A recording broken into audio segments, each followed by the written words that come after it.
Salve, salve galera, buenas, Rodrigo Ciríaco na área, diretamente aqui das dependências do Teatro Flávio Império. Hoje temos o nosso Casa Poeticast, nosso programa de arte, cultura, literatura, educação e, claro, poesia. A gente roda a vinheta e eu já apresento nossos convidados hoje.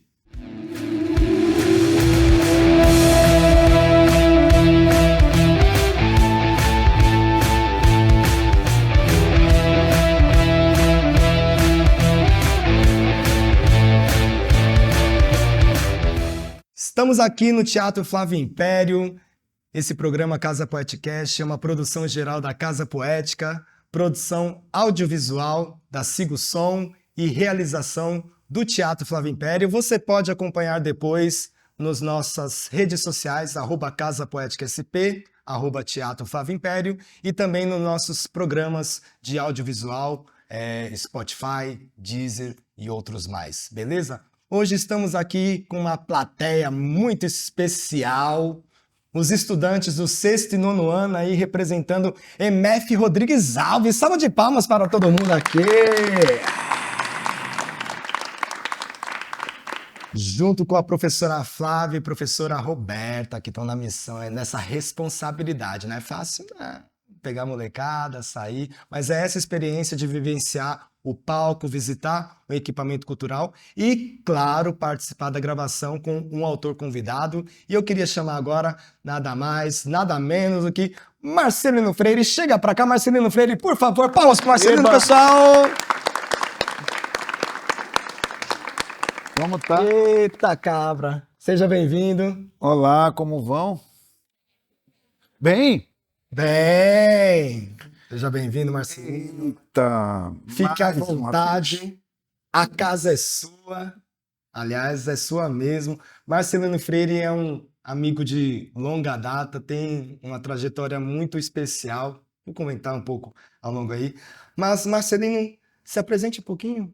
Fale de você para o pessoal que não conhece. Primeiro, é um prazer estar aqui com esses estudantes e essas estudantes, professora Flávia, professora Roberta, com o meu amigo Rodrigo Ciríaco em mais uma empreitada. É um prazer estar com vocês aqui. Eu sou pernambucano, você sabe que eu sou sertanejo, eu sou de uma cidade chamada Sertânia. Eu sempre começo dizendo de onde eu vim, né? É muito importante. Eu sou de Sertânia, Pernambuco, moro em São Paulo desde 1991. 32 anos, é isso? 32 anos morando em São Paulo, como muitos nordestinos e nordestinas que vêm morar aqui em São Paulo, né? Sim. Eu vim aqui zerado de tudo, procurar emprego, Nunca tinha vindo para cá, Marcelino. nunca tinha vindo para cá. A maior viagem que eu fiz, assim, eu estava com 23 anos, 24 anos, é a maior viagem que eu tinha feito, saindo de casa, né? Minha mãe chorando, meu pai chorando, família toda, e eu sou o caçula, né? Eu sou o mais novinho de uma família, sabe de quantos filhos? 14. Meu Deus, você é filho demais. 14. Dá, eu acho que é aquela parte da plateia ali, Dá todas. um trecho aqui grande da plateia aqui. Mas a minha mãe teve 14 filhos, mas só 9 sobreviveram, né? Problemas mesmo, ela uma... Sertânia Foram 14 gestações, é né? sertão de Pernambuco, né? Sertão de Pernambuco. Fica a 350 quilômetros do Recife. Lugar muito seco, difícil de viver. Hoje está melhor. Mas na época em que eu nasci, assim, para pegar água, difícil, para estudar, difícil, biblioteca, difícil. Então minha mãe queria que a gente saísse de lá e fosse atrás de melhores oportunidades. Aí ela foi para Paulo Afonso, na Bahia. Aí eu cheguei em Paulo Afonso com 3 anos de idade. Com 8 anos de idade, a família foi para o Foi Recife. a família toda para Bahia primeiro. Foi. A família toda foi para a Bahia, porque já tinha uns primos que moravam lá. Aí minha mãe disse, lá vai ser melhor, porque lá tem muita água. Ah. A Cachoeira de Paulo Afonso. Cachoeira de Paulo Afonso é uma cachoeira imensa que abastece todo aquele Nordeste de energia, né? Eu lembro que, assim, a mais antiga lembrança que eu tenho não é da seca de Sertânia. Eu saí muito novinho, né, de Sertânia. Sim. Eu lembro de muita água. E tinha medo, assim, que era tanta água. Me levaram para atravessar a cachoeira. Atravessar a cachoeira significa passar por aquela ponte suspensa, né? E aquele mundo de água. E eu chorava. Chorava de ver a água. Chorava de ver a água e achando que eu ia cair. Mas aí a família também, as coisas não estavam muito boas em Paulo Afonso. Aí minha mãe disse, vamos para o Recife. Aí fomos para o Recife, eu cheguei com 8 anos de idade lá. E é isso.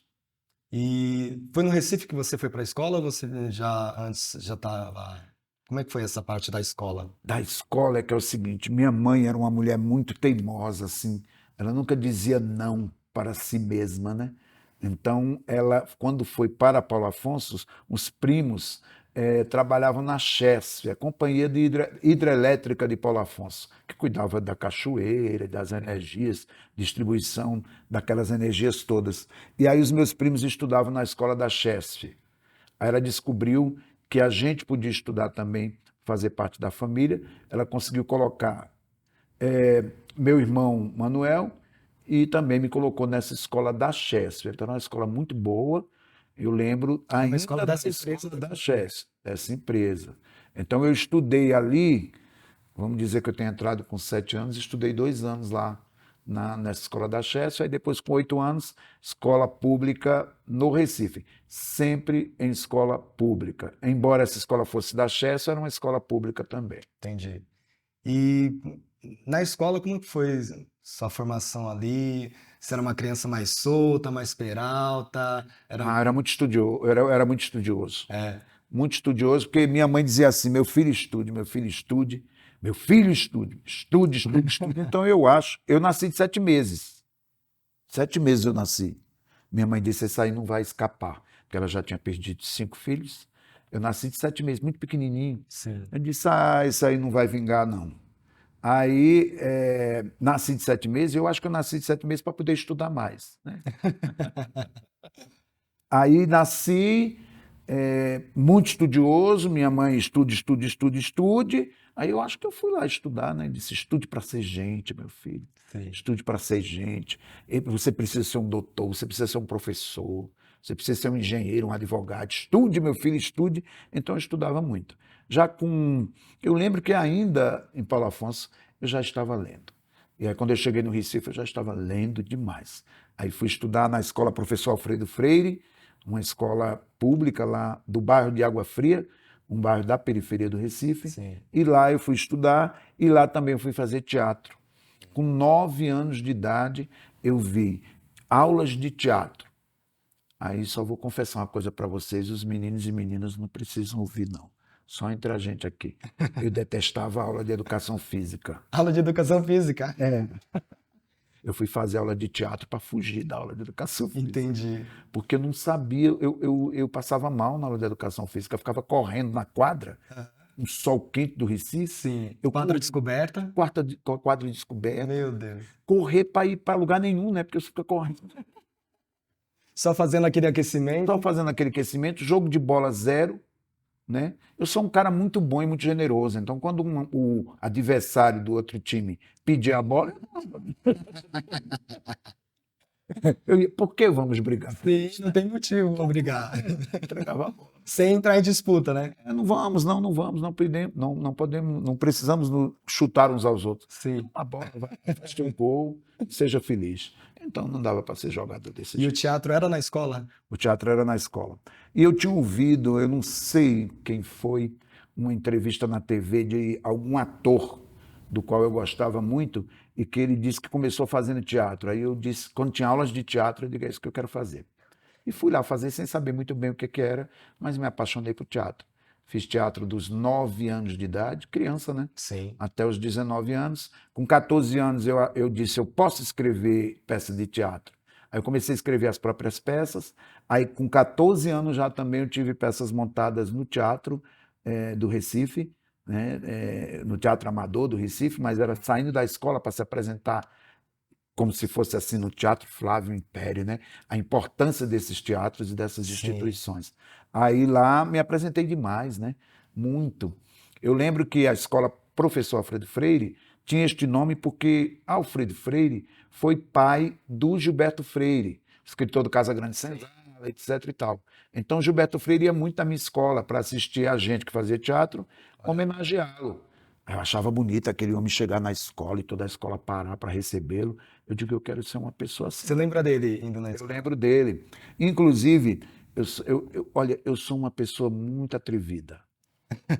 Eu nunca posso fazer as coisas, por isso que eu faço. É. Eu acho que a minha mãe fez tudo que ela fez que ela não podia fazer. Sempre tinha um não, né? Sempre tem um. Aliás, Porém. a gente nasce recebendo não, né? Sim. Acho que tem tudo diz não. Então você vai ficar com esse não? Eu vejo muita gente dizer assim: eu não tenho tempo, eu não tenho disposição. Diga o que você tem. Porque isso aí a gente já sabe, né? Sim. Já sabe que não tem tempo, já sabe que não tem dinheiro, a gente já sabe o que é que você tem. Então acho que minha mãe era um pouco isso e eu sou um pouco isso também. Então eu fiquei muito curioso de saber onde é que morava esse Gilberto Freire. Eu queria saber onde é que ele morava e como é que era, se ele tinha biblioteca, se ele tinha muito livro. Aí eu resolvi fazer um trabalho de escola, convenci minha equipe, vamos fazer uma entrevista com o Gilberto Freire? Aí a equipe disse, vamos. Eu digo, se ele vem até a escola, acho que ele vai ficar feliz se alguns alunos... Se a gente for até a casa dele. É a casa dele. Olha Pois eu só, tá bati vendo, lá na pessoal? porta. Bati na porta não era nem da casa dele, era o escritório onde ele ficava, Fundação Joaquim Nabuco, Em Recife. no Recife. Aí eu falei para a secretária dele, nós somos da escola Professor Alfredo Freire, queríamos fazer uma entrevista com o senhor Gilberto Freire. Ele ficou tão feliz daqueles alunos terem ido procurar por ele, que ele marcou uma entrevista e a gente fez. Até hoje eu tenho uma fita cassete, eu com 15 anos de idade, fazendo perguntas para o Gilberto Freire. E eu vi o escritório dele cheio de livro, igual aqui também, Sim. cheio de livro, eu fiquei encantado com aquilo. E ele escrevia para o jornal Diário de Pernambuco, o Gilberto Freire, e ele fez um artigo falando dessa visita que recebeu desses alunos da escola Professor Alfredo Freire. Olha só. Nessa época o Marcelino, ele, né, a gente é um escritor, é um professor, na minha visão, educador, um agitador cultural. Você falou bastante dessa sua ligação com o teatro e eu vejo muito também do teatro no seu texto, né? Você estava, quando começando, você achava que é mais para o teatro ou você tinha interesse mais para a literatura? Eu achava que eu ia mais para o teatro. Por que eu fui parar ali no teatro, né? Sim. Aí eu comecei a fazer teatro, adorava fazer. Eu adorava fazer os personagens. O primeiro personagem que eu fiz foi um espantalho, né? Aqueles bonecos que ficam na plantação espantando os passarinhos, né? Eu fiz o papel de um espantalho, eu lembro bem. Aí adorava fazer. Fiz muito papel de palhaço. Eu não estou falando papel de palhaço assim, que, né? A vida faz a gente de palhaço, não é isso. Mas era um papel de palhaço mesmo e era um ótimo palhaço. Mas aí, quando eu fui crescendo, eu fui descobrindo que eu tinha muito pudor para ser ator. Tinha alguns papéis que eu não conseguiria fazer. O que é esse pudor? Explica. Pudor assim, eu não sou uma pessoa que dança bem, eu não sou uma pessoa que tem uma facilidade de alguns movimentos que eu via outros atores e outras atrizes fazerem.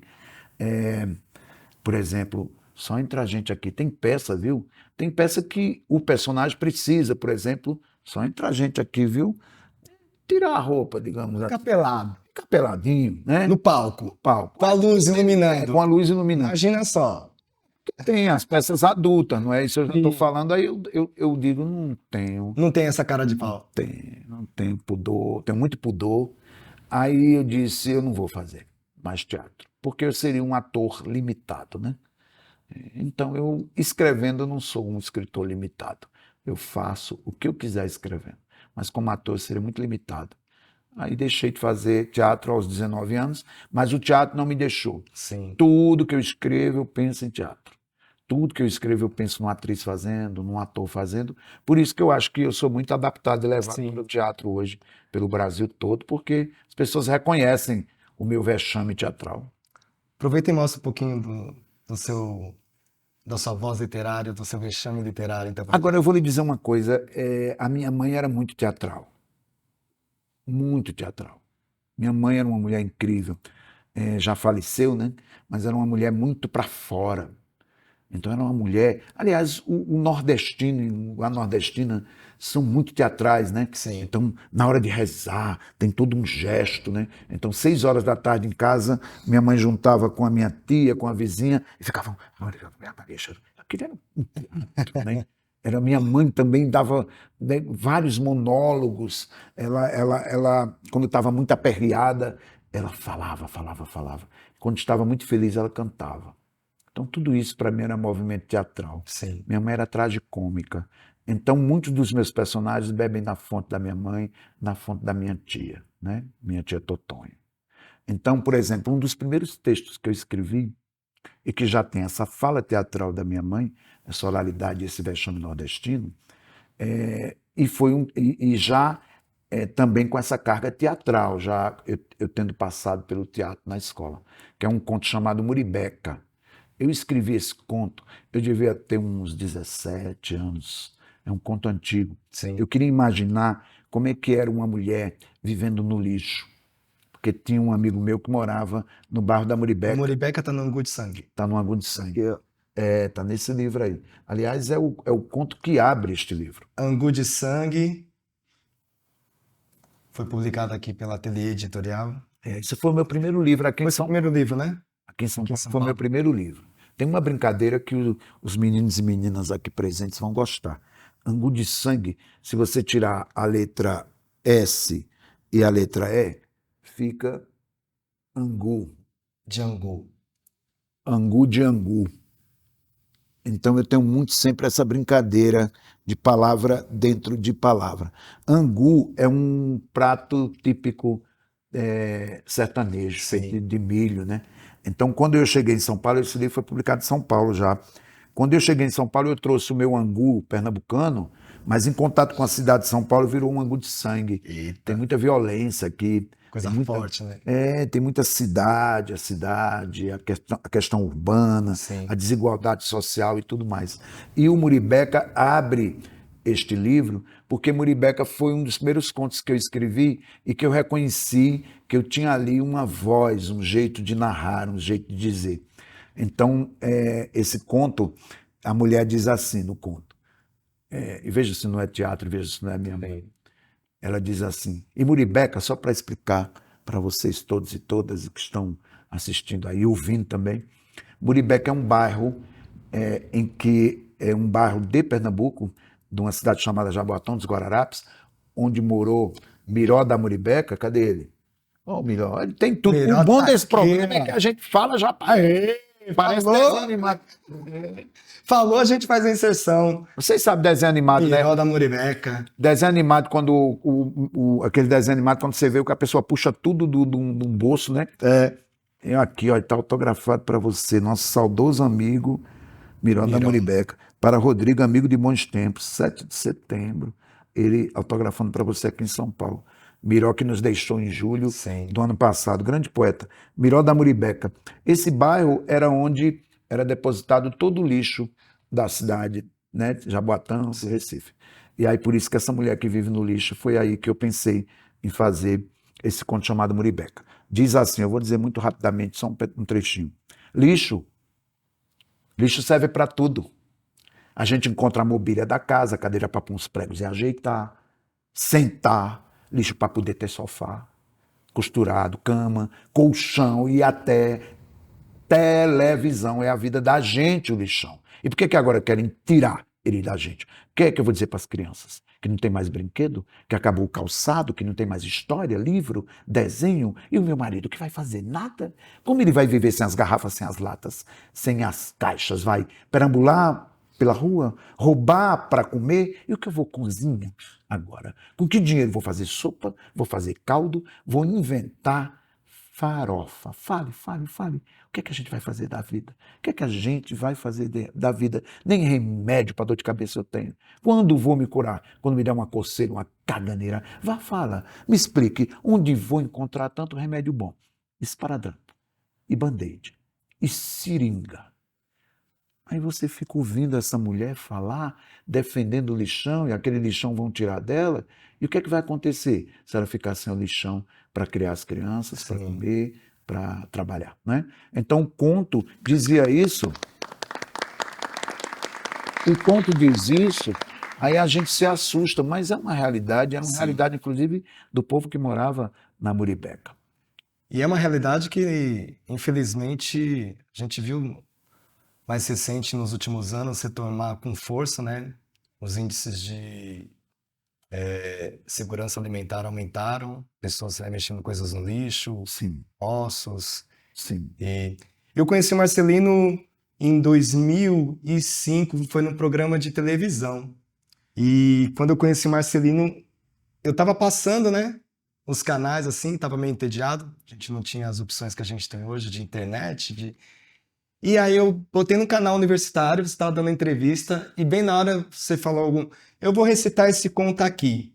E aí o Marcelino recitou esse conto que eu vou falar para vocês, um trechinho também, chama Dar Luz. Dá uma luz. É do livro Balé Ralé. E olha só, que tem Muribeca, que vocês viram aqui, não é? Tem um registro da minha mãe, um registro vocal, eu digo, e tem um registro teatral. E Dar Luz é uma outra mulher também. É mais ou menos assim.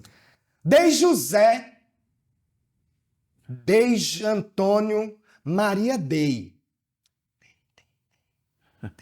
Daria, dou. Quantos vierem? É só abrir o olho. Nem bem chorou, show. Não posso criar. É feito gato, não tem mistério. É feito cachorro de rua, rato no esgoto, moço. Quem cria? É fácil pimenta no cu dos outros. Aí vem madame, aí vem gente dizer, mas arranje um trabalho. Arranje você. Me dê o trabalho agora. Não sei ler, não sei escrever, não sei fazer conta. Nos dedos da mão a gente conta. José, Antônio, Maria Isabel, Antônio, dou nome assim só para não me perder. Quem mais? Evoé, Evandro, agora chame como quiser. O filho depois ganha vida importante. Sei de um até que é doutor, sei lá em quê. Eu tô pouco me lixando. Menino é para largar mesmo. E por aí vai. Para você ver, não é? Você vê a realidade, né? Uma coisa que eu não escrevo para julgar ninguém. O livro está dizendo que você deve viver no lixo? O livro não, desculpa. O conto está dizendo que você deve viver no lixo? O conto está dizendo que você tem que abandonar seus filhos? Não é isso. Eu não escrevo para julgar ninguém. Esse conto Dar Luz, que você recitou, eu vi na televisão. Uma mulher que estava dando seu filho e que estava sendo flagrada no momento que estava dando um filho. E ela só dizia isso. Mas a senhora deu seu filho? Dei. Ela não queria dar o filho. Ela só falava isso, dei. Aí eu queria entender o que é que estava entre um dei e outro. Sim. Né? Eu queria entender o que é que estava entre um dei e outro. O que é que ela falava? O que acontecia ali? O que é que acontecia? O que é que ela queria dizer e não conseguia dizer? Então, quando ela começava a falar, aí a gente vê uma realidade brutal, né, do Brasil. Sim. Uma realidade de desigualdade. E dizendo assim, não me julga porque ela diz, em certo momento ela diz, né, eu sou mais mãe do que muita mãe aí, leva o filho para o shopping e abandona. Então, como é que você vai dizer, né, julgar? Você tem que entender como é que a pessoa chegou àquele estado de miséria absoluta. A mesma coisa em relação à mulher que vivia no lixo. Ela, no final, ela diz assim, com a graça de Deus, com fé em Deus, eles não vão tirar deste lixão. Eles dizem que sim, que vão, mas eu não acredito. Eles nunca vão tirar a gente deste paraíso. Ou seja, ela pedia a Deus para não tirarem ela de lá. Você sabe que o lixão da Muribeca foi desativado depois de muitos anos e aconteceu o que aconteceu no meu conto, que é ficção. Aconteceu a mesma coisa. Estão desativando o lixão da Muribeca e a gente vai morar onde? Vai trabalhar como? Daqui eu tirar o sustento dos meus filhos. Então, é uma realidade absurda, né? Bom, gente, estamos aqui no Teatro Flávio Império, Casa Poetcast, com a MF Rodrigues Alves, e a gente tem também uma galerinha que vai fazer uma intervenção e perguntas aqui com a gente. Eu vou chamar... Cadê? A Mariana. Mônica, ajuda aqui. Salva de palmas para Mariana, pessoal! Enquanto a gente só posiciona o mic aqui para Mariana. Mônica Alves aqui na produção geral. Um aplauso para Mônica. Aplauso para Mônica. Vem cá, Mari, chega para cá. Deixa eu ajeitar aqui. Eu sou baixinho. A gente ajeita, calma. Mariana, qual o seu nome completo, Mariana? Mariana Pedretti Valdez. Ó, agora eu acho que eu abaixei demais. Deixa eu ver. Tá bom aqui? Mas, Um pouquinho Aqui? mais para baixo. Pronto. Você tem quantos anos, Mari? 12. 12. Você mora em qual bairro? Parada inglesa? Parada inglesa. Não sei nenhuma rua do mundo, mas tá tudo bem. Tudo bem. Quando eu tinha sua idade também, eu não sabia muito o nome do meu bairro. O que você vai ler pra gente, Mari? É um poema da Mari Pinólio, do livro Saraivadas. Deixa eu pegar aqui, vamos desmarcar a página, só mostrar aqui. Tá marcado aqui? Então, poema do Mari Pinório. É daqui da Quebrada, inclusive. Zona Leste, Ermelino. Vai lá ler pra gente, então. Que toda mina escute e internalize a mania dessa sociedade de tudo romantizar. Na moral deveria ser um crime o ciclo vicioso de autoculpar. Do dedo podre, as cobranças de relações impedem que você voe, respeite seu tempo. Deixe esvair o embrutecimento, tudo bem ter alma armada, filtra e separa. Tem gente que vale a pena sem precisar amarras, sem precisar forçar a cena, sem precisar forçar a barra. Ninguém precisa de proteções romantizadas, falsárias necessárias, que frustram com a intenção de nos deixar fragilizadas, no genuíno que não vem no pacote, do que não foi inculado. Quando construído, perceba o quanto tudo foi equivocado. Liberte-se, resgaste. Depois de um tempo, você se entende e internamente tem menos embates. Acabou. Aê! Muito bom. Obrigado, Mari. Parabéns. Aqui. Deixa no vácuo, não. Isso, parabéns. A Mari lê bem, né, gente? Exatamente. Interpreta, não é? Você sabe, Mari, que eu fazia teatro exatamente para. E o teatro me ajudou a ler bem, a interpretar. E a me comunicar também. Eu poderia ser um menino muito tímido, mas o teatro me ajudou a ser expansivo, a me comunicar. E estou vendo a menina de 12 anos já mandando Né? bem assim. E a coragem, né? E a Eu também, quando eu tinha essa idade, eu era muito travado. Eu fui fazer teatro na escola também porque eu queria me soltar um pouco mais. Eu era muito tímido, muito fechado. E o teatro teve uma importância também na minha vida dessa. Uma que eu gostava muito desse ambiente do palco. Eu achava uma coisa muito encantadora mesmo, né? Me transformar, eu me sentia em outra pessoa. É. E também essa coisa de poder falar para as pessoas, aprender alguns jogos, alguns exercícios, ajudavam bastante. Amor, você puxou, mas eu queria o microfone para fazer a pergunta, aproveitar. Quem vai fazer a nossa primeira pergunta? Pode ser você? Então chega para cá, aproveitando, uma salva de palmas para a Amanda, por favor, pessoal. E aqui a Amanda também. Isso. Deixa aqui, um jeito. Prontinho. Oi, Amanda. Deixa eu... Amanda, qual é o seu nome completo? Amanda Caroline Silva Nunes de Oliveira. É, pra gente se apresentar mesmo. Você tá em qual ano, Amanda? Tô no 9º. Tá no nono? E você também é da parada inglesa? Sou de Santana, tudo bem. Faça a pergunta pro Marcelino aí. Você falou bastante de teatro, né? E que você começou a fazer aula de teatro quando era bem novo, só que depois você se viu como um ator que seria limitado, porque você não conseguia fazer certas cenas, certos gestos. E eu queria te perguntar como é que foi dentro da sua mente entender isso? Foi difícil pra você entender que não era a sua área, vamos dizer assim, atuar? Foi o seguinte, quando eu descobri isso, eu de alguma forma me aliviei um pouco no sentido de uma cobrança que eu teria, né? Se eu fosse fazer teatro do jeito que eu estava, tão limitado, tão me autocensurando, eu não seria um ator bom. Aí o que fiz eu? Eu digo, eu vou ser um autor em vez de um ator. Eu vou escrever os meus próprios textos. E escrevendo, eu tenho liberdade. Escrevendo, eu posso escrever o que eu quiser escrever, sem censura absolutamente nenhuma. Aí é como se eu tivesse descoberto a minha verdadeira vocação, que era ilimitada, que era a escrita, né? Então isso me deixou de alguma forma mais relaxado e me fez com que eu me especializasse, né? Lesse bastante, começasse a dizer eu posso ser um escritor e quero ser esse escritor. Então foi algo que foi tranquilo. E esse sonho de ser ator, acabou voltando para o palco pelas peças de teatro baseadas nos meus textos. Eu tenho muitos atores e atrizes, agora mesmo está em cartaz uma peça de teatro com texto meu, então eu voltei ao palco indiretamente como autor, com muitos atores e atrizes realizando aquele sonho que eu não consegui realizar. Obrigado, Valeu, viu? Amanda, obrigado.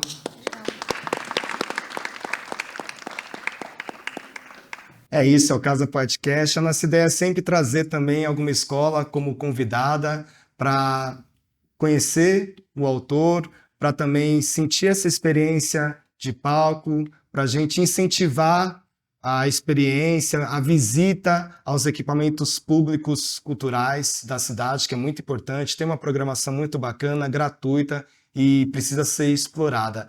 E falando desse incentivo, Marcelino, você é uma das pessoas, muitas pessoas que eu conheço, que conhecem você, resumem em uma palavra, que é generosidade. Além, claro, do seu talento, mas você é uma pessoa muito generosa em vários sentidos. Você tem um trabalho muito importante, eu vejo também, na questão da difusão literária, e essa difusão de várias formas, seja na criação ou seja no acesso, né? Então você tem as oficinas que você organiza, e você tem a balada literária, que é um evento muito importante. E isso tudo eu acho que é muito importante porque difere muitas vezes os autores que estão encastelados, ficam fechados, aproveitam aquela coisa que o autor é muito solitário, né? Ele precisa se fechar na Torre de Marfim para ele produzir. E eu que venho de uma escola que é do Sarau, que leva a literatura para esse ambiente coletivo, o Slam, foi muito importante conhecer você, que também traz esse ambiente coletivo para a literatura e a poesia. E aí eu queria que você contasse um pouco como foi que você caiu nessa experiência de ser um mestre também, não só na escrita, mas ser um mestre de incentivar, de despertar esse lado da criação literária nas outras pessoas. Inclusive eu tenho muita honra de ser uma das pessoas que eu acredito que eu cresci um pouco literariamente falando a partir do contato, de fazer trabalhos de oficina com o Marcelino, e eu agradeço muito, tenho uma gratidão muito grande por você mesmo. Muito obrigado, Rodrigo. Eu lembro bem, né, do nosso convívio na oficina de literatura, onde você fez esse clássico que é o... Te Pego Lá Fora. Te Pego Lá Fora, nos contos ambientados na escola, ou ali perto da escola, com os alunos e alunas. É um livro incrível. Eu queria voltar um pouquinho a uma coisa que você falou, que é eu ser um agitado cultural e como é que eu faço as coisas que eu faço. Volto a dizer, eu faço porque eu não posso fazer.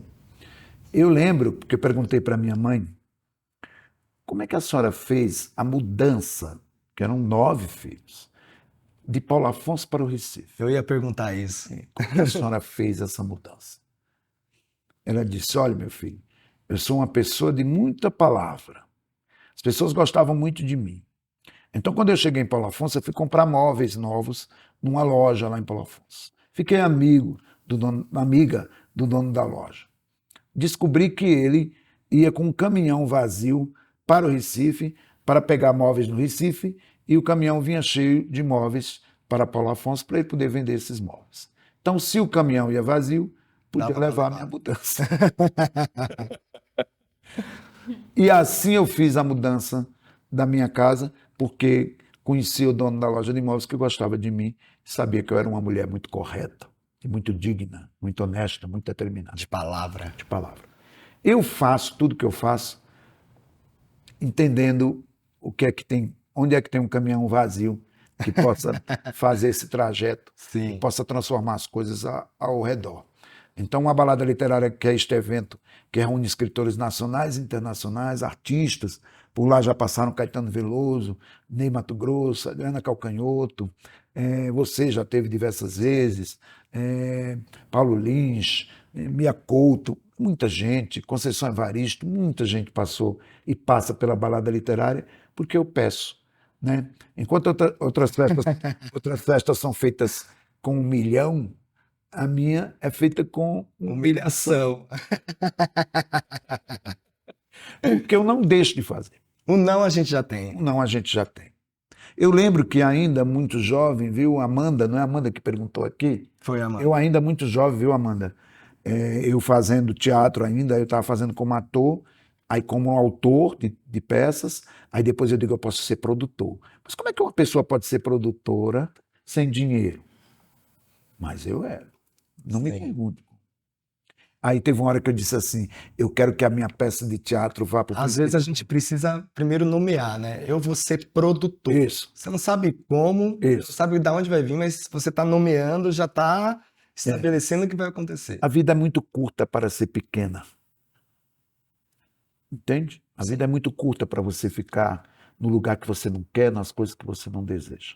Sim. A gente pode, na idade de vocês, amados e amadas que aqui estão, a gente pode não saber o que de fato a gente vai se tornar, ou o que de fato a gente quer.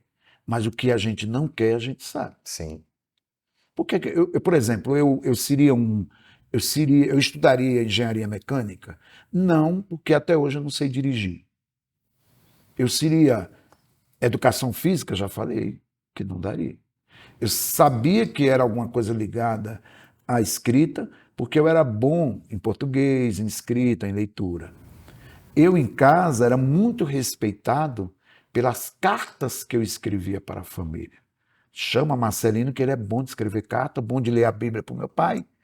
Então, eu não era bom em outras coisas, mas na escrita eu era. Os meus irmãos já não eram tão bons na escrita. Cada um tem uma função na casa. Sim. Não é ninguém, ninguém é superior a ninguém. Eu tenho até aquela brincadeira que eu falo sempre nas minhas oficinas e também nas minhas conversas. Desconfie de quem você julga que é menor. Menor, fulano é menor, olha, quer fazer teatro, então é músico, agora quer ser violonista, né? Eu quero ser engenheiro e olha só, está querendo ser escritor. Nunca julgue que ninguém é menor. Se você falar a palavra menor várias vezes, olha o que acontece. Menor, menor, menor, menor, enorme.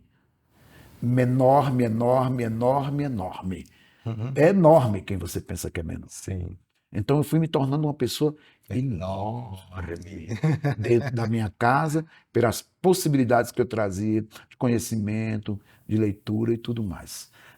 Essa é a parte do produtor que resolveu ir para o principal teatro da cidade levar uma peça que ele estava produzindo. Aí diziam assim para mim, mas você lá no Teatro de Santa Isabel, você da periferia de São Paulo, vai querer ir para o principal teatro da cidade? Ah, eles vão dizer não. Eu digo, eu não perguntei para eles, por que é que você está colocando não na boca dos outros se eu não fui lá perguntar? Sim. Não é?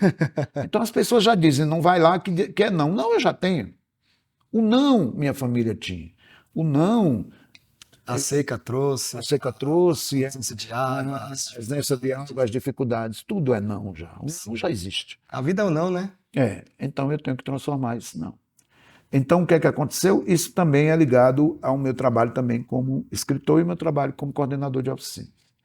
O que eu falo nas oficinas é quase uma oficina motivacional, não sendo. Eu digo, tira o teu texto da gaveta, todo mundo pode escrever, todo mundo enxerga a vida, todo mundo tem coisas que só cada pessoa pode testemunhar. Quer fazer uma experiência? Professoras aqui presentes, peçam para os seus alunos fazerem uma lista de 10 coisas que só existem na infância deles e delas. 10 coisas que cada aluno e cada aluna, ao abrir a janela, enxerga. 10 pessoas que cada aluno e cada aluna, 10 pessoas que amam. E me diga por que ama cada pessoa daquela. Se fizerem a lista, já estarão escrevendo. Por quê? Cada um tem uma infância, cada um tem uma janela, cada um tem os seus afetos. Se fizer uma lista, já vira poesia. Porque quando um aluno ou aluna disser o primeiro item da lista, eu não saberei qual é o segundo item. Eu não saberei qual é o terceiro. Porque a infância é de cada um e de cada um. É única. Então, quando a gente descobre que isso é repertório, aí a gente escreve. E escrever é colocar no papel aquilo que só eu sei, que só eu testemunho, que só eu sinto. Né? Sim. Então é um exercício simples. Por que a gente não sabe escrever? Quem disse que a gente não sabe escrever? né? Escrever da minha maneira, Sim. com a minha gramática, né? Ouvindo o Marcelino dá vontade de escrever. Porra, pra escrever. Aliás, Marcelino, você está fazendo oficinas atualmente, Marcelino? Nossa, eu estou correndo muito com oficinas online, né? Porque tem a oportunidade de várias pessoas fazerem De outros de lugares. outros lugares do Brasil e do mundo até, né? Tenho alunos brasileiros e brasileiras que moram fora do país e fazem online nessas plataformas. Mas tenho oficina, estou fazendo uma agora no Centro de Pesquisa do SESC, que é presencial, uma na Biblioteca São Paulo, também presencial. Viajei pelo Brasil todo. Eu conheço todas as capitais do Brasil, porque fui lá fazer oficinas. Então, E oficina, quem faz são as pessoas. Sim. Primeiro, a primeira pergunta que eu faço na oficina, quando alguém vem chegar para fazer oficina de escrita comigo, me diz uma palavra que só você tem. A pessoa se assusta, uma palavra que só eu tenho. Uma palavra que só você tem, só você usa. Bagulho é uma palavra, eu só uso essa palavra, bagulho. O nome da sua avó é uma palavra. Eu, por exemplo, minha avó Maroca. Maroca. Minha avó Maroca. Maroca é uma palavra que eu tenho. É a sua E palavra. quando eu escrevo, eu sei que minha avó Maroca está no que eu escrevo. Então, quando eu digo qual é a palavra que só você tem, às vezes é o nome da sua rua, é o nome de uma fruta, é o nome da avó. E é com essa palavra que você tem que escrever. Ferrez, nosso amigo. Capão, pecado. Capão Redondo ficou conhecido no mundo Sim. por causa do Ferrez. E Capão Redondo é uma palavra que o Ferrez tem. Se você pegar Cidade de Deus, do nosso amigo Paulo Lima, que virou filme, indicado ao Oscar, Cidade de Deus é um lugar conhecido no mundo inteiro, porque essa palavra pertencia ao Paulo Lins. Sertânia. Quem é do meio literário e sabe de mim, sabe de Sertânia. Porque toda vez... Qual foi a primeira palavra que eu usei aqui? Sertânia. Não é não? Água Fria, o bairro em que eu vivi. Outra coisa que acontecia também na minha... Quando meu pai não queria sair de Sertânia. Não queria sair. Ele queria ficar lá. Mas minha mãe tem que sair. Aí eu obedeci. Aí deles obedecesse. Aí fomos para Paulo Afonso, na Bahia. Quando chegou lá em Paulo Afonso, meu pai juntou os filhos, eu pequenininho. Mas lembro disso. Quero dizer para vocês, meu pai, que vocês vieram morar em Paulo Afonso. Mas vocês não nasceram em Paulo Afonso. Não tenham vergonha de onde nasceram. Porque é muito fácil dizer que nasceu em Paulo Afonso porque aqui tem água. Não neguem Sertânia. Aprendi direitinho, né? Primeira coisa que eu falo, sou de Sertânia. Aí a gente foi para o Recife. É muito bonito falar que nasceu no Recife, porque Recife é a capital. Sim. Ele veio com a mesma historinha. Vocês não nasceram no Recife. Nasceram em Sertânia. O nosso bairro era o bairro de Água Fria. Um bairro periférico, o último bairro do Recife, já colando em Olinda. Tem um bairro do Arruda, que é colado com Água Fria. O bairro do Arruda é onde tem o estádio do Arruda, o estádio de futebol, onde os times todos vão fazer lá campeonato e tudo mais. É mais bonito para a sociedade falar que morem no Arruda e não em Água Fria. Meu pai chegava para a gente e dizia: eu corto a língua de vocês se disserem que é do Arruda. Vocês são de Água Fria. Tá me entendendo? É com esse lugar onde você mora e onde você trabalha e vive. Não baixa a cabeça. É nesse lugar onde está o teu repertório, onde está a tua força de criação, onde estão os seus. Respeite os seus e as suas. Respeite o dono da quitandinha. Jamais desprezar. Não pode, porque é com isso que você escreve, é com isso que você está no mundo. Quantos jogadores levam o nome do seu bairro para o mundo? Sim. Vocês não já viram isso? Na Copa do Mundo, Copa do Mundo, o cara levantando coloca a taça, Jardim Irene. Jardim Irene? Isso.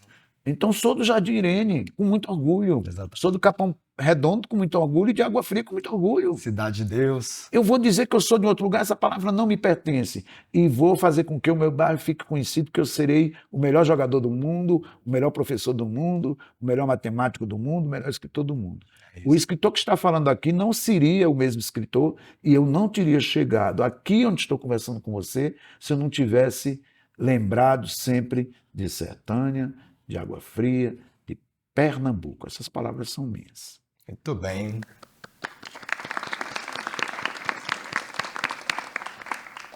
Marcelino, eu quero fazer uma brincadeira aqui com você. Marcelino tem esse livro aqui, muito importante, chama Contos Negreiros. Ganhou, inclusive, um dos principais prêmios do país, que é o Prêmio Jabuti. E foi em 2006, né? 2006.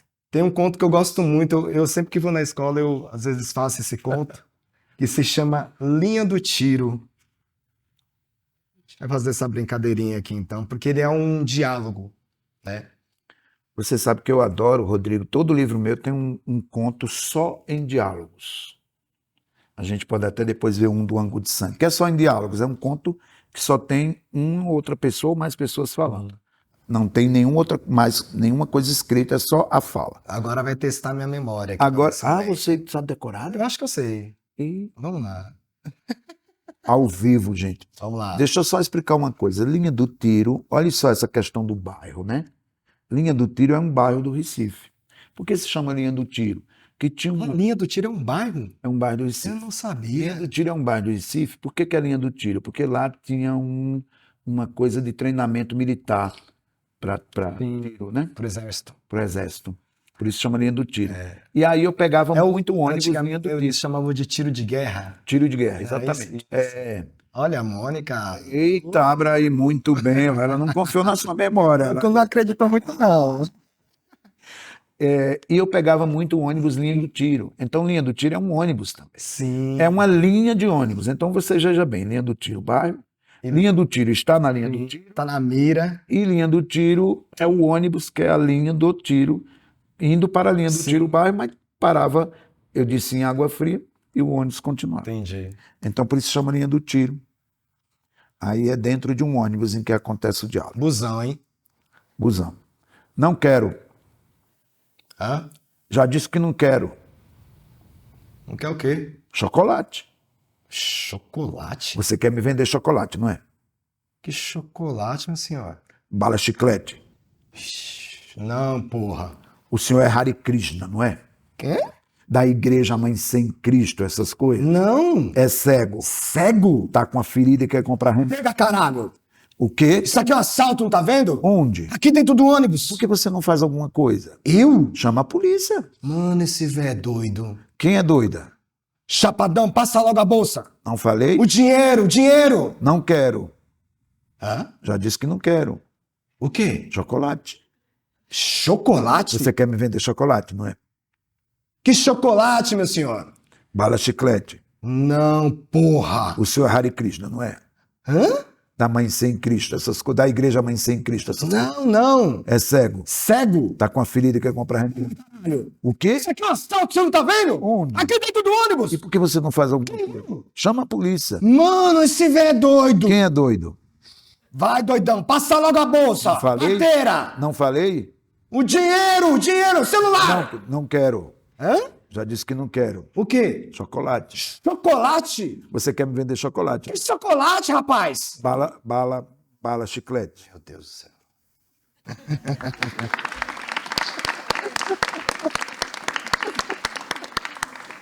Eu vou quebrar o protocolo, porque a gente está fazendo a gravação aqui. Aí tem um povo que tá aqui atrás das câmeras, eles estão falando, fica assim, eu não sei como. Como que eu Diga aí. Me diga. É que é o segundo programa só, gente. Aí o pessoal eu falo alto, às vezes eu me. Eu tô vendo o povo assim, ó. Que é? Tá dando caganeira ali, o pessoal tá com dor Você de quer repetir? Quer repetir? Não, precisa. Foi, né? Não, acho que deu. Mas só não, é que aqui capta bem, né? Não pode ficar muito perto. É que ao vivo. É que ele quer falar que Teve uma hora o que Rodrigo grita. Aí tem que afastar. Teve uma hora que me preocupou, porque você falou para eu vir com a cadeira para cá e eu me mudei. Tá bem? Tá tudo? Mas é isso, viu, gente? O programa é gravado, isso a gente faz no quente, no ao vivo. Essas coisas eles fazem. Tem que mostrar os bastidores. E tem que mostrar. Eu adorava quando eu assistia o video show, aquele programa antigo, eu não sei nem se a molecada sabe, né? Que passava naquela. Mas aí mostrava aqueles erros de gravação. Né? Era ótimo, assim, a gente vendo aqueles personagens. Mas o bom do podcast também, por exemplo, o podcast do nosso amado Ferrez, o Ferrez tem uma hora que diz assim, o Ferrez tem uma hora que diz, espera aí que eu vou ali no banheiro. Ele sai para ir ao banheiro e deixa o convidado sozinho. Só falando com o público. Né? Isso. É quebrar o protocolo, não tem essa frescura não, né? Tamo à vontade. Esse conto que a gente acabou de ler, O Linha do Tiro, ele vai muito em gramática de escola, né? Sim. Então tem alunos e alunas que chegam para mim e dizem, mas ela sabia que estava sendo assaltada. Deu uma de... Porque Deu um migué, conto, né? O conto é uma velhinha, né? Sim. Ela deu uma de que não estava entendendo, ela estava entendendo. E disse, por que é que o conto não para de rodar, de circular? Eu digo sempre que em algum ônibus está acontecendo isso. Por isso que ele fica repetindo. Que legal. E eu gosto muito de não dar a solução do conto, né? Eu acho que fica na imaginação de quem lê. O conto ele traz essa potência, né? Ele não precisa ter um começo, não precisa de repente fechar numa solução, ele pode ser uma passagem de uma história. Você Tem um pegou conto, ali. deixa eu ver, isso aqui você não vai lembrar, mas também eu adoro fazer. Esse aqui não é no ônibus, é na rua. Vou ler um trechinho aqui, você lembra dele? Como é que chama mesmo? Caso da Menina. Não sei, eu lembro dele. Ele é assim, ó. Eu não lembro de cor. É só diálogo também. Aliás, gente, vocês que circulam, estão com o ouvido sempre à escuta, um ótimo exercício para escrever, além de poemas, além de histórias, é escrever diálogos, né? Pegam diálogos da casa, aqueles diálogos, de repente, que vocês acham que são engraçados, ou que chamam a atenção por algum motivo, alguém que você vê sempre conversando. Tenta transcrever aquele diálogo. É um exercício bem bacana, assim. Professoras aqui presentes e que estão nos assistindo, um exercício legal de fazer é colocar a dupla de alunos, alunas ou alunos, Sim.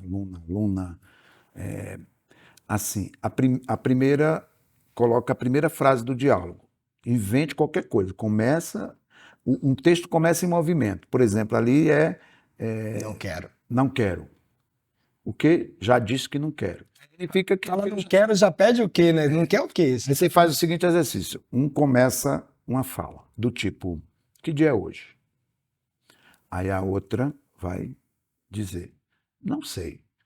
Dizer, você não sabe que dia é hoje? Vai ficando divertido, porque você não sabe o que é que a outra pessoa vai responder. Então uma faz, entrega para outra. Uma faz, entrega para outra, mas tem que contar uma história ali. Sim. Uma dica boa para você fazer diálogo é você nunca entregar no diálogo aquilo que o diálogo espera. Por exemplo, que dia é hoje? Comum que a pessoa fale sábado. Vamos dizer que a pessoa diga assim, que dia é hoje? Aí a outra diz, eu acho que esqueci os remédios. Os remédios. Como é que você vai sair desse desafio? É muito divertido de fazer. E quando eu, às vezes, estou sem inspiração em casa, eu abro um travessão, que é o que você usa para fazer diálogo, e eu coloco uma frase lá, mas eu não sei o que vai acontecer. Aqui é um exemplo. Olha só, esse conto surgiu exatamente dessa pergunta. Quer? Também você não sabe. Quer? Não entendi. A criança. A criança? Quer? Hã? A menina. Não entendi. A minha filha. A senhora, quero lhe dar a criança. Eu, o senhor. O senhor. Para mim, por quê? Não quer? A menina. A menina? Ele pergunta, né? Tem 2 dias. Meu Deus. E é o que ele fala lá. Ele fala, meu Deus. Você decorou. Essa eu decorei. Meu Deus. Bonitinha, bonitinha. Meu Deus.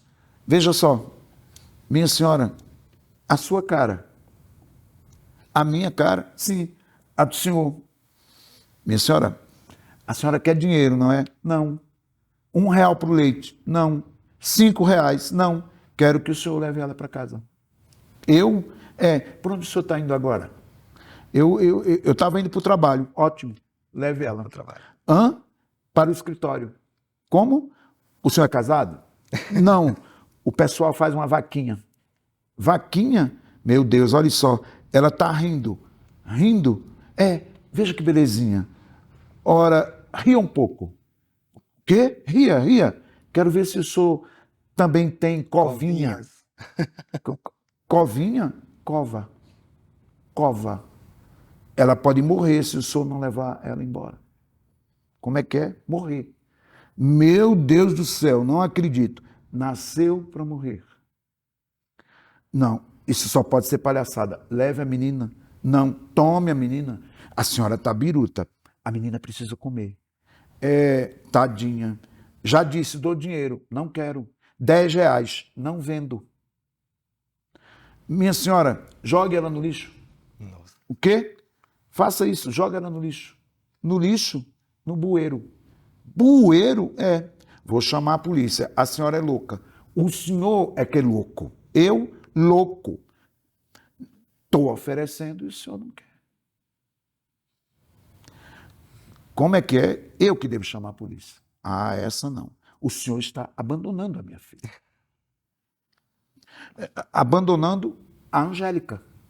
Angélica foi o nome que dei para ela. E o pai dela? O pai queria Xuxa. O pai, Xuxa, ela tem até uma marquinha na perna. Marquinha na perna esquerda. A Angélica é na direita, não é? Sei lá, minha senhora. O senhor não conhece a Angélica? Não, minha senhora, eu não conheço a Angélica. Então o senhor não gosta de criança. Não gosto. O senhor não tem coração. Não tenho. Eu sabia. Como sabia? Pode ir.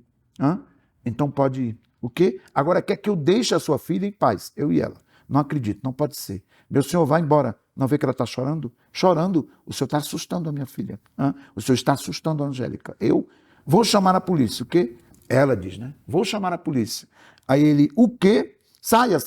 A senhora é louca. Socorro, calma, vai embora. Eu não fiz nada. Fez sim. Eu fazer isso com uma pobrezinha? Observem que eu fui de um quer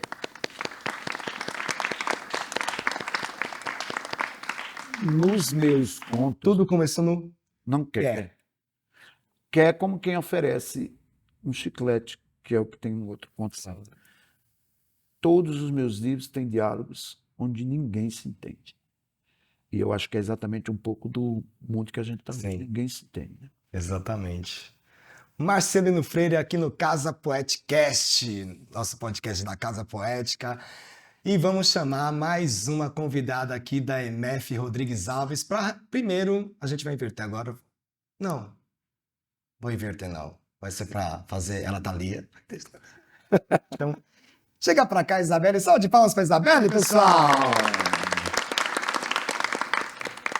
Vira aqui. Ei, Isabelle. Tá bom aqui? Opa, bom. Isabelle, fala seu nome completo pra gente. Isabelle da Silva Alfredo Clemente. Você tá nervosa, Isabelle? Não precisa ficar nervosa. Você tem quantos anos? 12. Tá no 7º ano. Tá vendo? Eu sei, isso é bom. Qual bairro você é? Parada inglesa. Todo mundo da parada inglesa. Vocês têm os bairros ali, mas tudo bem. Todo mundo da parada inglesa. Você não tá... tá no celular. Ele fala, olha, não vai... Leituras hoje. Exatamente. Lê pra gente, então, o poema aí. Muda. Eu estou cansada. Cansada de me calar toda vez que me sinto segura. De abaixar a cabeça quando alguém faz algo que eu não goste. Estou cansada de engolir sapos. Dessa indigestão eu não vou morrer. Cansada do racismo que todo dia bate em minha porta. Do seu sorrisinho velado e do seu olhar congelado. Estou cansada da paz que só serve aos brancos. Cansada de ser bem tratada apenas por obrigação. Não preciso que me tolerem. Deixe meu corpo ser o que é. A violência que flerta meus ouvidos é um tiro certeiro contra mim. Não quero mais sorrisos falsos. Namorar uma pessoa preta não te torna menos racista. Ter um filho preto não te torna menos racista.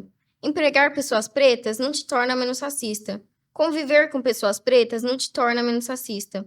Você entendeu o que é que eu desenhe? Estou cansada de ter que apresentar meu currículo para provar minha credibilidade, de mostrar que minha luta não é apenas por vaidade, que Inhansã me guia toda vez que eu derrapar, que meus ancestrais me digam por onde eu seguir toda vez que eu quiser parar.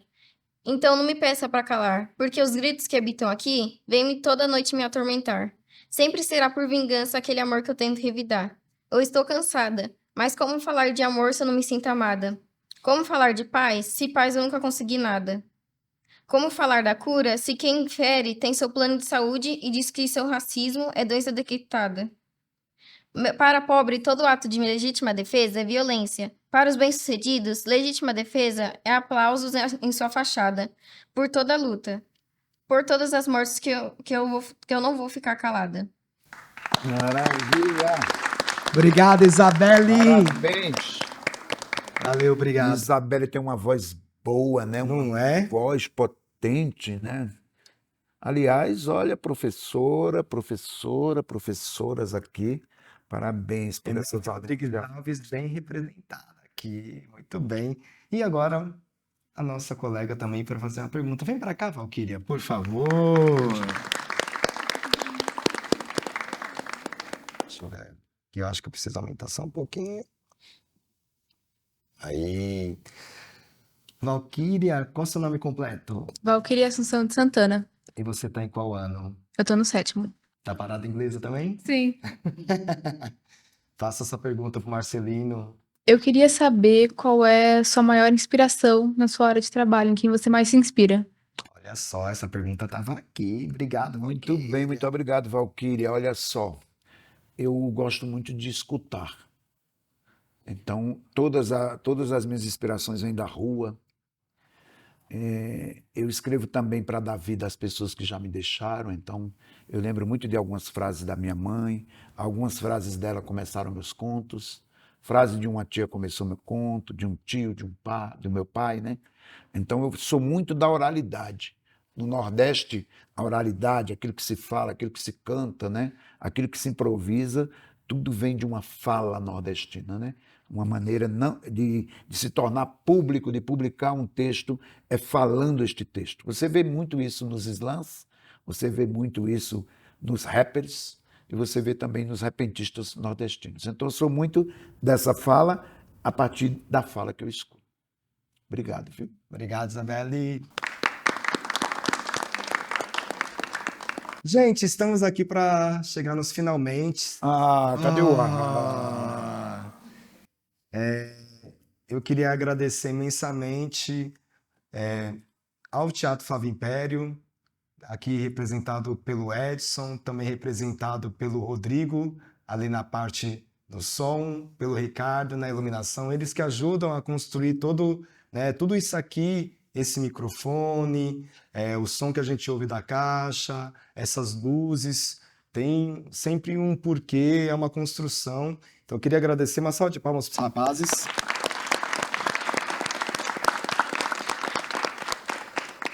Queria agradecer também a produção de audiovisual, aqui representado pelo Diogo Hans, Vinho Santana. Queria agradecer a Casa Poética, representada aqui também pela Mônica Alves. E lembrar, esse programa ele é uma realização do Teatro Flávio Império, né, que faz parte da Secretaria Municipal de Cultura. A gente está aqui com uma escola municipal. Queria agradecer imensamente às professoras Flávia e Roberta e a MF Rodrigues Alves.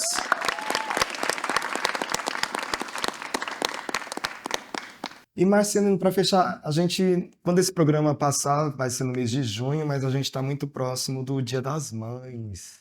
E você falou da palavra que é nossa, sertânia, essa palavra, mas uma palavra muito forte em você é mãe. Não há dúvida. Não tem. E aí eu queria que você falasse um pouco da importância da sua mãe para você nessa formação. Você falou de diferentes formas, na verdade, né? Diferentes maneiras, mas queria só que você fechasse falando desse tema que a gente está numa data tão próxima. É uma coisa que é muito cara, inclusive quando a gente pensa na periferia, né? A gente vê que a gente tem índices muito altos de filhos que não são registrados pelos pais, mas a gente vê que ali sempre tem a mãe, ou tem a avó, tem a tia, que é aquela que pega aquela responsabilidade, abraça e leva, né? Queria que você falasse um pouco da sua palavra mãe. Você sabe que eu tenho uma frase recente que eu escrevi. Eu ando sonhando muito com a minha mãe. Ela já faleceu, né?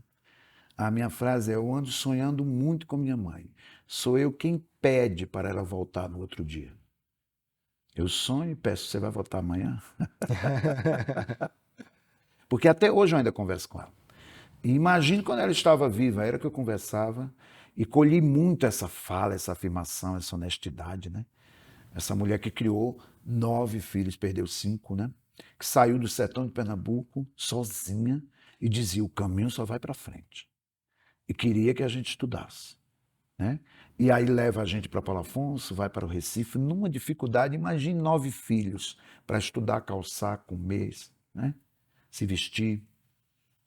Então era uma vida muito difícil, mas que ela criava com muita determinação, com muita honestidade, com muita vontade, com muita garra.